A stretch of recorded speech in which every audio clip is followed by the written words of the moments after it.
So we'll resume the meeting. Glenn obviously has joined us by phone. He was very keen to be part of the discussion on this part, or part of the vote on this part. So thinking of where we'd got to, we've got a 60-40 split on the table, which is option 2. We were debating that. And there were a number of people were signalling that they wanted to speak in debate. So who hasn't spoken that was wanting to speak? Vicky. I thought the one thing that the Funding Review Working Group got to was that they didn't like this... yep, I mind. That they didn't like the 60-40, and part of the reason was what Jamie has outlined, that rates are already a progressive tax. Everybody pays rates, Phil, in terms of whether you pay rent or own the property, you're still paying the rates. But given that it is a highly progressive tax, and then for that then to be further redistributed in such a huge way, it is quite unusual. So the 60-40 has been going, I think, for 1 year. For 57 years before that, we've done it with 100%. So the history is not 60-40. The history is 100%. So I don't know why we're thinking that needs to be a sort of ensconced in the policy. It would be like if you were taxed when you went and got petrol, if you still drive one of those old-fashioned cars, if you went and got petrol and put it in your car and you were charged on the value of your car for your fuel, and then you were told that you had to go and give 40% of that away after you left the service station as well. So we need to be very careful about the fact that we're trying to achieve some ends but not looking at the issues in each area. So Fendalton-Waimari has a massive state housing area. And it has major issues of social isolation. All of that affects everybody regardless of income. So we just have to be really, really careful. This does not affect the community board I represent. None of them make any difference. So this is completely on principle. And one of the things the funding working group did finally get to was that it didn't like the 60-40, as I understand it. So it came back at 70-30 and then 80-20. So this, I think, is the 60-40 is a step way too far. So I won't be supporting Phil's amendment. Are there any other speakers 60-40? So Mike, Anne and Jimmy? Yep. Thank you. Well, I guess it's never easy when you sit around this table and you take off your community hat and take a city-wide view. So I would like to acknowledge Councillor Clearwater, who has moved a recommendation that from all the options actually delivers, I guess, the poorest outcome for his area. So I'd like to acknowledge that. And I guess if you look at all the options, it actually makes next to no difference to the Papanui in his community board. So I'm really having a look at, I guess, where we've been and what it could be moving forward. And I agree that deprivation split is important, but there are many communities that actually, they may not have a high deprivation level, but they still need support from community boards. And just looking at my ward alone, you know, we've had a survey recently done that showed a lot of people actually feel alone and isolated. And there are community organisations trying to help these people, and they rely on the support of community boards. And when I start looking at some of previous funding and the community board that received the most money, you know, there's a couple of things that stand out to me that are all in excess of $35,000 from their discretionary funds, and that's shelter for the Scarborough Playground and something at the Beachville Reserve for another $35,000. Yeah, the great things, but we'd love to do that in our community too, but quite frankly, we don't get the funding to do it. And so the point of this fund, the deprivation split, was to actually provide more funding, more resources to the community of the most needs. Yet I look at spend from the 60-40 split, and a lot of that's actually going to communities that actually don't need the money that it's sort of tagged for. So I cannot support the 60-40 split. Thank you. Anne? Okay, Jimmy? Yep, Jimmy, you... Okay, thank you. Yeah. If we review those figures, I respect the field and also the term stringent. They move and second, because while they move this one, they are citywide view, rather than, consider their ward. If their ward, they lost about $7,000. That's citywide view. Because figure can, reflect the community, the real situation. Like 40% equity, actually this is not equity. My view, that's a kind of equality and also deprivation. Because why I say that? It means the structure of the community is total difference.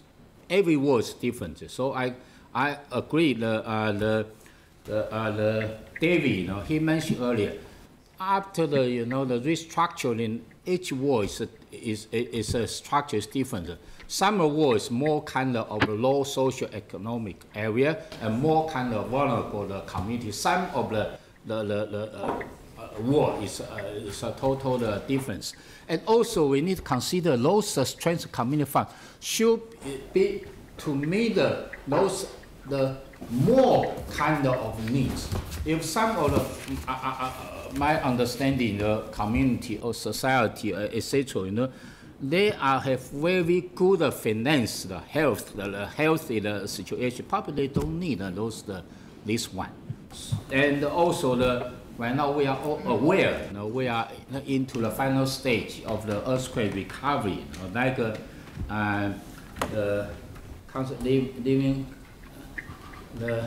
Livingstone, he mentioned earlier. We are still in the process of resilience, earthquake, natural disaster, flood, etc. And also still have those social and psychological, the vulnerable people in the community in that area.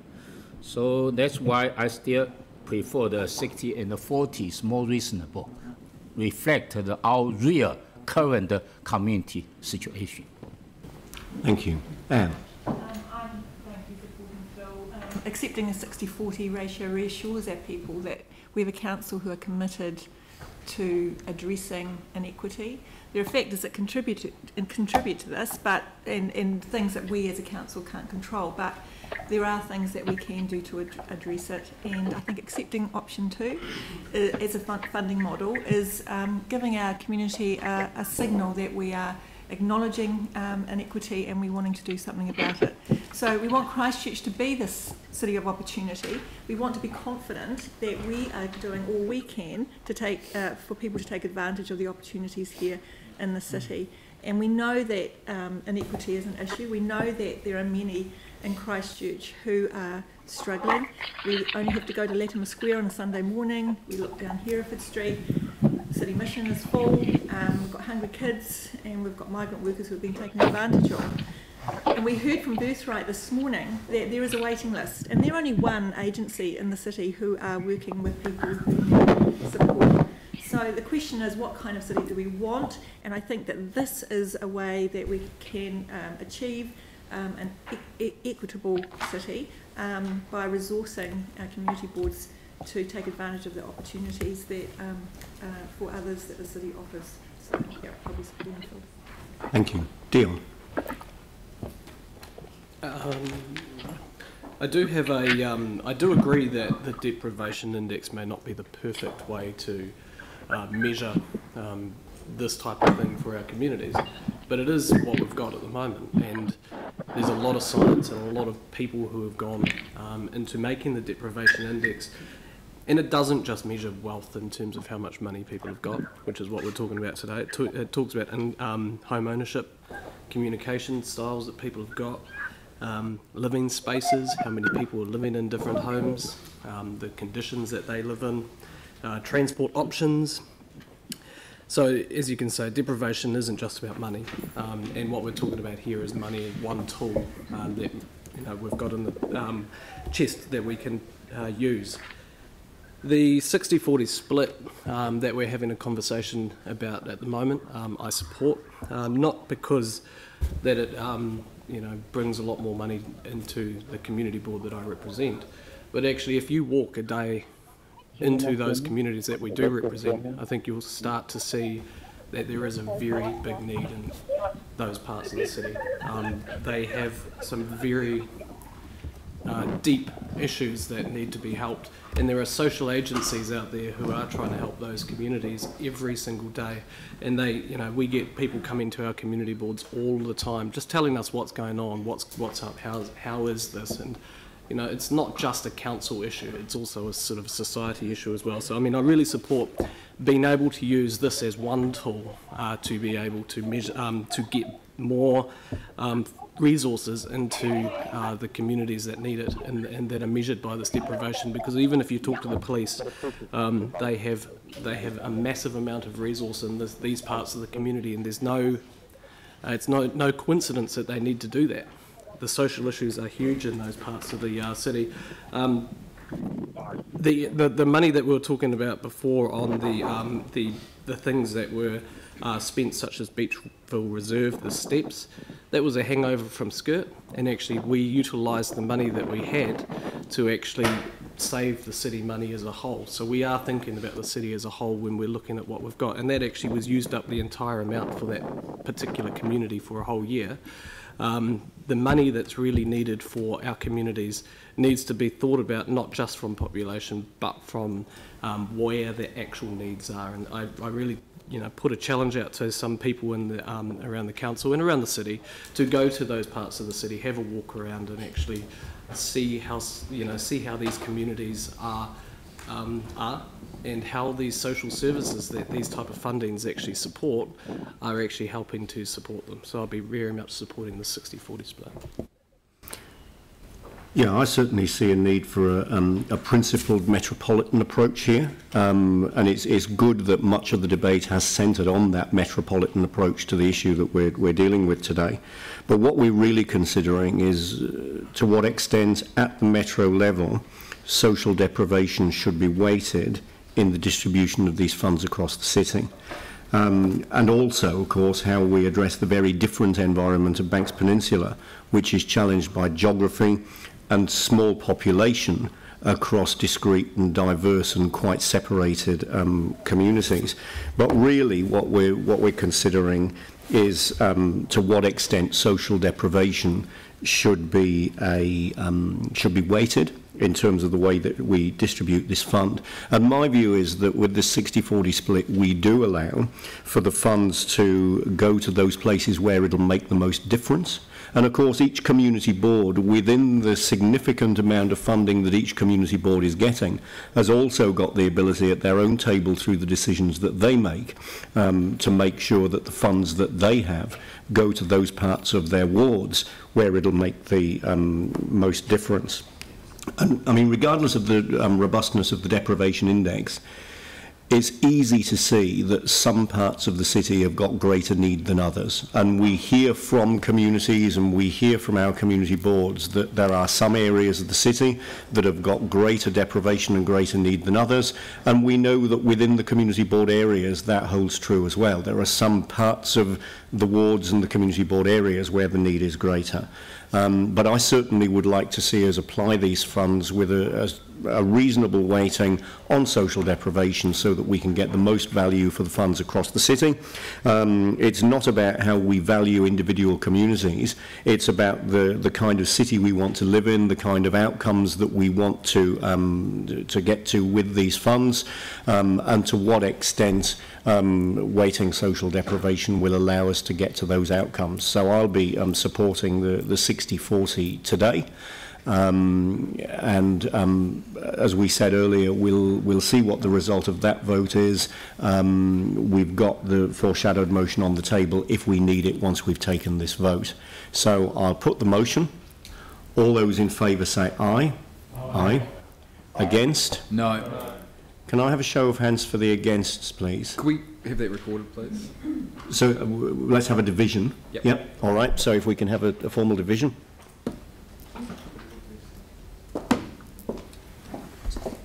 Councillor Book? No. Councillor Livingston? Is that me? Yeah. Yes. Councillor East? Yes. Councillor Clearwater? Yes. Councillor Johansson? Yes. Councillor Swiggs? Yes. Councillor Templeton is not here. Councillor Manji? No. Councillor Keown? No. Councillor Galloway? Councillor Chen? Yes. Councillor Davidson? No. Councillor Cotter? Yes. No, it's not here. Councillor Turner? Yes. Councillor Scandrett? Yes. And Councillor Goff? No. 10 for yes and 5 for no. So the motion is carried. Great. Thank you very much, and thanks to staff who I know have done a lot of work both with the funding review working group and also in preparing the papers for this meeting today. Thank you. So does this come up for review again next year, Andrew? Or is this like just permanent now? Is this year by year? Or That would be a question for staff. can We wouldn't expect to be negotiating this again. you wouldn't? You would or you wouldn't? No. You wouldn't. Right. So community boards have the option to opt out of the scheme. This is a council decision that determines the distribution of the funding across the community boards, so no. Well, there won't be a lot in there if we opt out, Dave, to start with. But yeah, you can distribute the $3 a head. All right. Thank you very much. So